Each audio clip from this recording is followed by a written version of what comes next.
You told me that there's no privacy in marriage. No, literally, there's no privacy. We don't have any secrets. No. There's no secrets, even if down to dreams. If I have a dream that's uncomfortable, I tell them. And vice versa. And vice versa. And it's not always easy to have those conversations. No. So we got to pray and ask God, help us. But the thing is we were living in a world outside of God's will prior to us coming together. And that is one of the hardest things to do, is to have to face your past with your partner.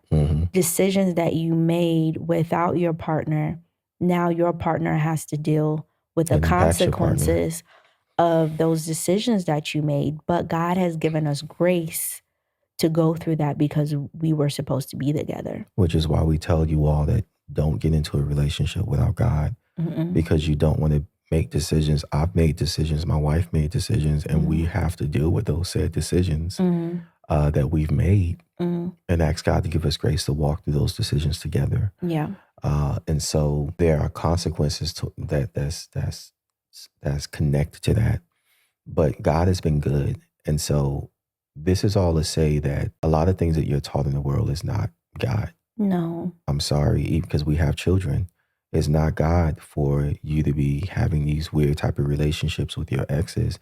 Matter of fact, it's a reminder of disobedience to God. God has not called you to be best friends with your ex. No. Both male and female. And if you're doing that, that is not of God. I know it's not of God because he let me know it's not of him.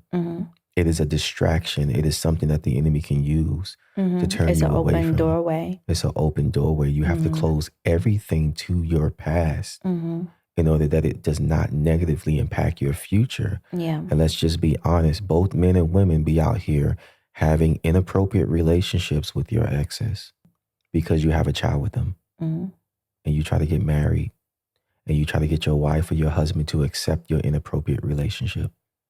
Men, we mainly, some women too, it's not of God for your wife not to know the password to your phone.